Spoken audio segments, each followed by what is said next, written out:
Jamal Khashoggi. Jamal Ahmed Khashoggi was a Saudi Arabian dissident, author, columnist for, and a general manager and editor-in-chief of Al Arab news channel who was assassinated at the Saudi Arabian consulate in Istanbul on October 2, 2018 by agents of the Saudi government. He also served as editor for the Saudi Arabian newspaper, turning it into a platform for Saudi Arabian progressives. Khashoggi fled Saudi Arabia in September 2017 and went into self-imposed exile. He said that the Saudi Arabian government had banned him from Twitter, and he later wrote newspaper articles critical of the Saudi government. Khashoggi had been sharply critical of Saudi Arabia's crown prince, Mohammed bin Salman, and the country's king, Salman of Saudi Arabia. He also opposed the Saudi Arabian-led intervention in Yemen. On October 2, 2018, Khashoggi entered the Saudi consulate in Istanbul to obtain documents related to his planned marriage, but was never seen leaving. Amid news reports claiming that he had been killed and dismembered inside, an inspection of the consulate, by Saudi Arabian and Turkish officials, took place on October 15. Initially the Saudi Arabian government denied the death, but following shifting explanations for Khashoggi's death, Saudi Arabia's Attorney General eventually stated that the murder was premeditated. By November 16, 2018, the CIA had concluded Saudi Crown Prince Mohammed bin Salman ordered Khashoggi's assassination. On December 11, 2018, Jamal Khashoggi was named as Person of the Year for his work in journalism along with other journalists who faced political persecution for their work. Time magazine referred to Khashoggi as a guardian of the truth. Contents. Early life. Jamal Ahmed Khashoggi was born in Medina on October 13, 1958. His grandfather, Muhammad Khashoggi, who was of Turkish origin, Ne Muhammad Halit Kok, married a Saudi Arabian woman and was personal physician to King Abdulaziz Al Saud, the founder of the Kingdom of Saudi Arabia. Jamal Khashoggi was the nephew of the high-profile Saudi Arabian arms dealer Adnan Khashoggi, known for his part in the Iran-Contra scandal, who was estimated to have had a net worth of $4 billion in the early 1980s. Adnan Khashoggi had claimed that his own grandfather was of Jewish descent. Khashoggi was the first cousin of Dodi Fayed, who was dating Diana, Princess of Wales, when the two were killed in a car crash in Paris. He received his elementary and secondary education in Saudi Arabia and obtained a BBA degree from Indiana State University in the United States in 1982. His first wife was Dr. Ala Nassif. They had two sons, Salah and Abdullah Khashoggi, and two daughters, Noha and Raisin Jamal Khashoggi. Khashoggi's 4 children were all educated in the U.S. and 2 of them are U.S. citizens. After his assassination, all 4 were banned from leaving Saudi Arabia. Career. Jamal Khashoggi began his career as a regional manager for Tehama bookstores from 1983 to 1984. Later he worked as a correspondent for the and as an assistant manager from 1985 to 1987. He continued his career as a reporter for various daily and weekly Arab newspapers from 1987 to 1990, including An Al-Muslimun. Khashoggi became managing editor and acting editor-in-chief of in 1991, and his tenure in that position lasted until 1999. From 1991 to 1999, he was a foreign correspondent in such countries as Afghanistan, Algeria, Kuwait, Sudan, and in the Middle East. It is also claimed that he served with both Saudi Arabian intelligence agency and possibly the United States in Afghanistan during this period. He then was appointed a deputy editor-in-chief of, and served in the post from 1999 to 2003. Political views. Khashoggi wrote in a Post column on April 3, 2018 that Saudi Arabia should return to its pre-1979 climate, when the government restricted hardline Wahhabi traditions. Women today should have the same rights as men. And all citizens should have the right to speak their minds without fear of imprisonment. He also said that Saudis must find a way where we can accommodate secularism and Islam, something like what they have in Turkey. In a posthumous, October 17, 2018, article, What the Arab World Needs Most is Free Expression, Khashoggi described the hopes of Arab world press freedom during the Arab Spring and his hope that an Arab world free press independent from national governments would develop so that ordinary people in the Arab world would be able to address the structural problems their societies face. In the Post, he criticized the Saudi Arabian-led blockade against Qatar, Saudi Arabia's dispute with Lebanon, Saudi Arabia's diplomatic dispute with Canada, and the kingdom's crackdown on dissent and media.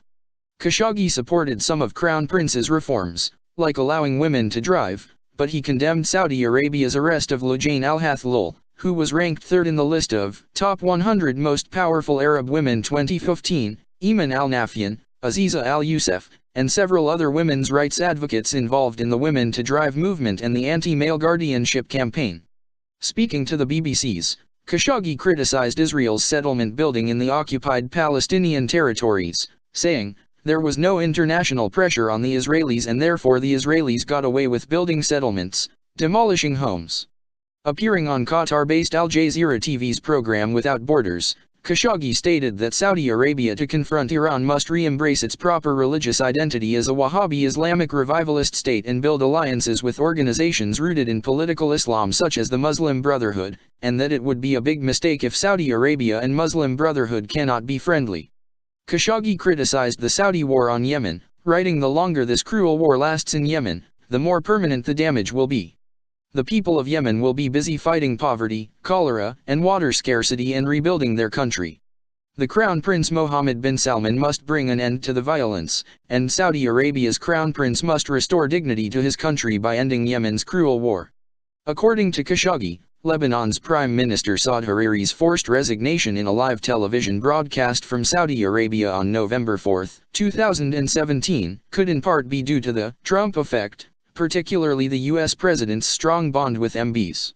The two despise Iran and its proxy Hezbollah, a sentiment the Israelis share. Khashoggi wrote in August 2018 that Saudi Arabia's Crown Prince Mohammed bin Salman, known by his initials, MBs, is signaling that any open opposition to Saudi domestic policies, even ones as egregious as the punitive arrests of reform-seeking Saudi women, is intolerable. According to Khashoggi, while MBs is right to free Saudi Arabia from ultra-conservative religious forces, he is wrong to advance a new radicalism that, while seemingly more liberal and appealing to the West, is just as intolerant of dissent. Khashoggi also wrote that MBs' rash actions are deepening tensions and undermining the security of the Gulf states and the region as a whole. Khashoggi criticized el-Sisi's regime in Egypt. According to Khashoggi, Egypt has jailed 60,000 opposition members and is deserving of criticism as well. Khashoggi wrote that despite Barack Obama's declared support for democracy and change in the Arab world in the wake of the Arab Spring, then President Barack Obama did not take a strong position and reject the coup against President-elect Mohamed Morsi. The coup, as we know, led to the military's return to power in the largest Arab country along with tyranny, repression, corruption, and mismanagement. The military regime was installed in Egypt following the overthrow of Egypt's first democratically elected president, Mohamed Morsi, in a military coup on July 3, 2013. Khashoggi was critical of Iran's Shia sectarian. He wrote in February 2016, "Iran looks at the region, particularly Syria, from a sectarian angle. The militias Tehran is relying on, some of which come from as far as Afghanistan, are sectarian. They raid Syrian villages with sectarian slogans, bringing to life conflicts from over 1,000 years ago. With blood and sectarianism, Iran is redrawing the map of the region." Opinions on Khashoggi's views. CNN described Khashoggi as a journalist simply doing his job who evolved from an Islamist in his 20s to a more liberal position by the time he was in his 40s, and that by 2005, Khashoggi said he had also rejected the Islamist idea of creating an Islamic state and had turned against the religious establishment in Saudi Arabia. According to CNN, he also had embraced the Enlightenment and American idea of the separation of church and state. According to Egypt Today, Khashoggi revealed, "Yes, I joined the Muslim Brotherhood organization when I was at university, and I was not alone. Some of the current ministers and deputies did, but later every one of us developed their own political tendencies and views." Politically, Khashoggi was supportive of the Muslim Brotherhood as an exercise in democracy in the Muslim world. In one of his own blogs he argued for the Muslim Brotherhood, and wrote that, "There can be no political reform and democracy in any Arab country without accepting that political Islam is a part of it." The Irish Times journalist Laura Marlowe wrote that if Christian democracy was possible in Europe, why could Arabs not be ruled by Muslim democracy? Jamal asked. That may explain his friendship with Turkish President Recep Tayyip Erdogan. Erdogan constituted the greatest hope of Muslim democracy, until he too turned into a despot. According to the Washington Post, while Khashoggi was once sympathetic to Islamist movements, he moved toward a more liberal, secular point of view, according to experts on the Middle East who have tracked his career. Donald Trump Jr. promoted the idea that Khashoggi was a jihadist. According to David Ignatius, Khashoggi was in his early 20s a passionate member of the Muslim Brotherhood. The Brotherhood was a secret underground fraternity that wanted to purge the Arab world of the corruption and autocratic rule it saw as a legacy of Western colonialism. According to the New York Times, Khashoggi balanced what appears to have been a private affinity for democracy and political Islam with his long service to the royal Saudi family, and that his attraction to political Islam helped him forge a personal bond with President Erdogan of Turkey. It also states that several of his friends say that early on Mr. Khashoggi also joined the Muslim Brotherhood, and that, although he later stopped attending meetings of the Brotherhood, he remained conversant in its conservative, Islamist and often anti-Western rhetoric, which he could deploy or hide depending on whom he was seeking to befriend. The newspaper also writes that by the time he reached his 50s, Mr. Khashoggi's relationship with the Muslim Brotherhood was ambiguous. Several Muslim brothers said this week that they always felt he was with them. Many of his secular friends would not have believed it. According to Anthony Cordesman, the national security analyst at the Center for Strategic and International Studies, Khashoggi's ties to the Muslim Brotherhood do not seem to have involved any links to extremism. According to The Spectator, Khashoggi and his fellow travelers believe in imposing Islamic rule by engaging in the democratic process, and that, in truth, Khashoggi never had much time for Western-style pluralistic democracy, and that he was a political Islamist until the end, recently praising the Muslim Brotherhood in the Washington Post, and that he frequently sugar-coated his Islamist beliefs with constant references to freedom and democracy. According to others, Khashoggi was critical of Salafism, the ultra-conservative Sunni movement, though not as a French liberal, but as a moderate Muslim reformist. Relationship with Osama bin Laden. Khashoggi was acquainted with Osama bin Laden in the 1980s and 1990s in Afghanistan while bin Laden was championing his jihad against the Soviets. Khashoggi interviewed bin Laden several times, usually meeting bin Laden in Tora Bora, and once more in Sudan in 1995. According to columnist David Ignatius, Khashoggi couldn't have traveled with the Mujahideen that way without tacit support from Saudi intelligence, which was coordinating aid to the fighters as part of its cooperation with the CIA against the Soviet Union in Afghanistan. Khashoggi criticized Prince Salman, then governor of Riyadh and head of the Saudi Committee for Support to the Afghan Mujahideen, for unwisely funding Salafist extremist groups that were undermining the war. Al Arabiya reported that Khashoggi once tried to persuade bin Laden to quit violence. Khashoggi said, "I was very much surprised in 1997 to see Osama turning into radicalism the way he did." Khashoggi was the only non-royal Saudi Arabian who knew of the royals' intimate dealing with al-Qaeda in the lead-up to the September 11 terrorist attacks. He dissociated himself from bin Laden following the attacks. Khashoggi wrote in response to the September 11 attacks, "The most pressing issue now is to ensure that our children can never be influenced by extremist ideas like those 15 Saudis who were misled into hijacking 4 planes that fine September day, piloting them, and us, straight into the jaws of hell." Describes that after American commandos killed Osama bin Laden in 2011, Khashoggi mourned his old acquaintance and what he had become. He wrote on Twitter, "I collapsed crying a while ago, heartbroken for you Abu Abdullah," using bin Laden's nickname, and continued, "You were beautiful and brave in those beautiful days in Afghanistan, before you surrendered to hatred and passion." Saudi Arabia. Khashoggi briefly became the editor-in-chief of the Saudi Arabian daily Al Watan in 2003. After less than 2 months, he was dismissed in May 2003 by the Saudi Arabian Ministry of Information because he had allowed a columnist to criticize the Islamic scholar Ibn Taymiyyah, 1263–1328, who is considered the founding father of Wahhabism. This incident led to Khashoggi's reputation in the West as a liberal progressive. After he was dismissed, Khashoggi went to London in voluntary exile. There he became an advisor to Prince Turki Al Faisal. He then served as a media aide to Al Faisal while the latter was Saudi Arabia's ambassador to the United States. In April 2007, Khashoggi began to work as editor-in-chief of Al Watan for a second time. A column by poet Ibrahim al-Almi challenging the basic Salaf premises was published in Al Watan in May 2010 and led to Khashoggi's second departure. On 17 May 2010, Al Watan announced that Khashoggi resigned as editor-in-chief to focus on his personal projects. However, it is thought that he was forced out due to official displeasure with articles critical of the kingdom's harsh Islamic rules. After his second resignation, Khashoggi maintained ties with Saudi Arabian elites, including those in its intelligence apparatus. In 2015, he launched the satellite news channel Al Arab, based in Bahrain outside Saudi Arabia, which does not allow independent news channels to operate within its borders.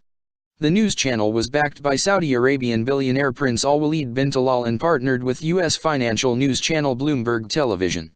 However, it was on air for less than 11 hours before it was shut down by Bahrain. He was also a political commentator for Saudi Arabian and international channels, including MBC, BBC, Al Jazeera, and Dubai TV. Between June 2012 and September 2016, his opinion columns were regularly published by Al Arabiya.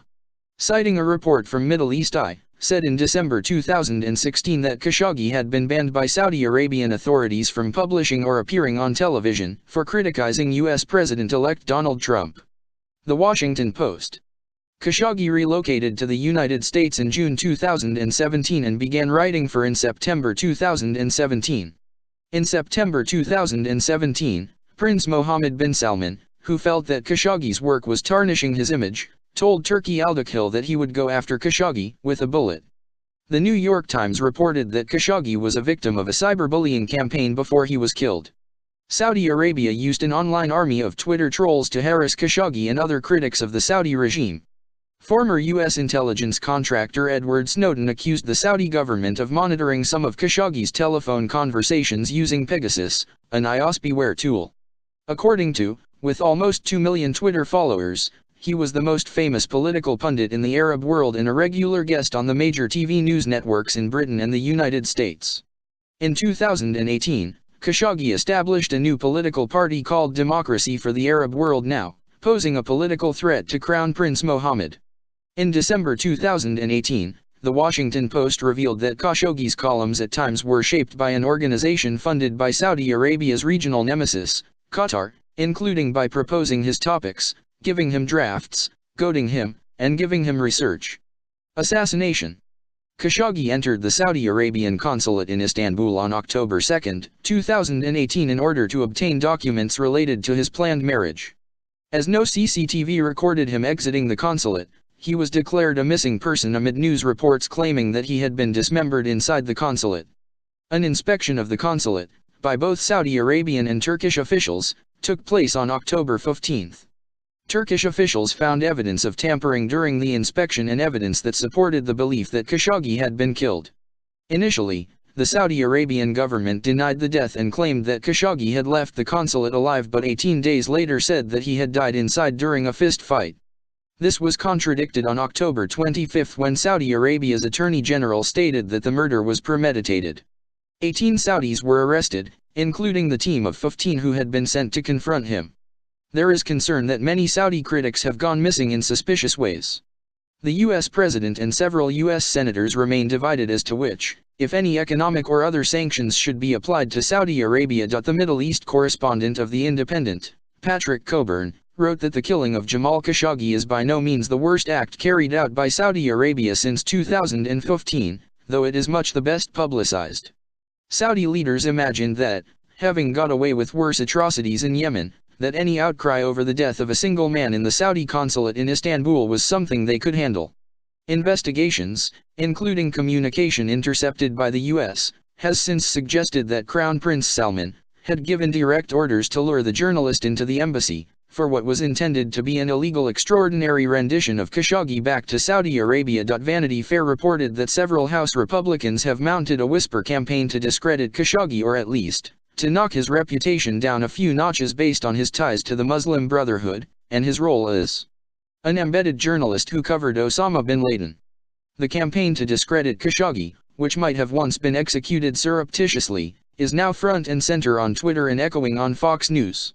According to American political analyst Bill Kristol, Trump wants to take a soft line on punishing Saudi Arabia, so Trump supporters are finding excuses for him to take it. One of those excuses is attacking the person who was murdered. On October 31, a statement released by Istanbul's chief prosecutor said that Khashoggi had been strangled as soon as he entered the consulate building, and that his body was dismembered and disposed of. This was the first such accusation by a Turkish figure of government. His body may have been dissolved in acid, according to Turkish officials, and his last words were reported as "I can't breathe," taken from an audio recording of Khashoggi's killing, which was subsequently released by the Turkish government. Officials believed this recording contained evidence that Khashoggi was assassinated on the orders of the Saudi royal family. On November 16, The Washington Post and other news media reported that the CIA had concluded Mohammed bin Salman had ordered Khashoggi's assassination. On November 20, this conclusion was disputed by U.S. President Donald Trump, who issued a statement saying, "It could very well be that the Crown Prince had knowledge of this tragic event, maybe he did and maybe he didn't, and that, in any case, our relationship is with the Kingdom of Saudi Arabia." On November 22, Trump again said that the CIA did not conclude that bin Salman ordered the killing.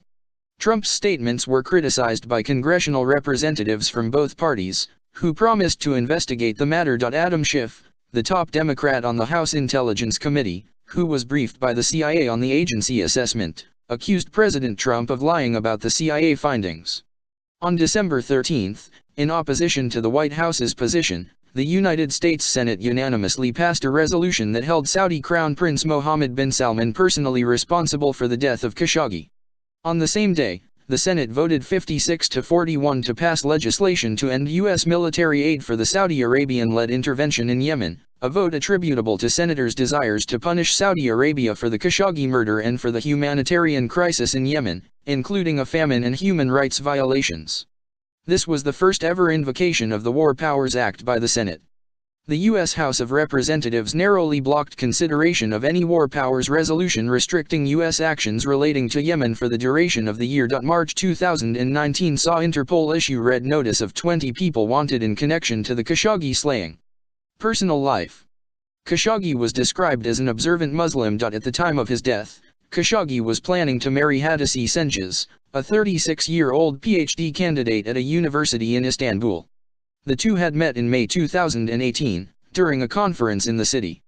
Khashoggi, a Saudi national, visited the Saudi consulate on October 2 to get paperwork that would allow him to marry Cengiz. Khashoggi was married and divorced 3 times.